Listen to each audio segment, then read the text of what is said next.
বরাবরই তারা আমাকে সোশ্যাল মিডিয়ার মাধ্যমে, ফেসবুক, ইউটিউব, হোয়াটসঅ্যাপের মাধ্যমে হুমকি দিচ্ছে আমাকে যে কোনো মুহূর্তে মেরে ফেলবে।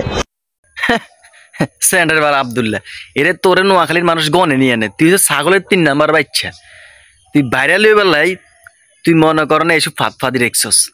এই যে আন্দোলনের নামে তুই এসবগুলা করতেছস, হ্যাঁ, এগুলা জনগণ বুঝিয়ে লাইছে। ছাগলের 3 নাম্বার বাচ্চা যেরকম দুগা খাই গেছেন ব্যয় ব্যয় করে না, সেম তুই সেই একই রকম।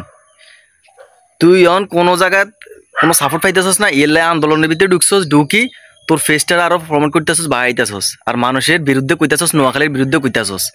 হ্যাঁ, তুই ছাগলের 3 নাম্বার বাচ্চা যেরকম ব্যয় ব্যয় করে না, দুধ না খাই সিললে না, সেম হয়েছে তুই। হাত তোর নাকি মারিয়ে লাগবে। হ্যাঁ, বাবুরে কেমন ধরনের হাতে একবারে বড় হাতে হয়ে গেছে, কেমন ধরনের হাতে একবারে দেশের উপদেশটা হয়ে গেছে, হাতে মারিয়ে লেব। তুই যদি এসব যদি হুমকি থামকি দেশ, এসব যদি উল্টা পাল্টা কথা কস নোয়াখালী মানুষের লই, তো তোর বিরুদ্ধে তো হুমকি আইব। হুমকি আইব না, তোর কি জামাই আদর দিব? কি মনে হয় তোর? হুমকি তো অবশ্যই আইব।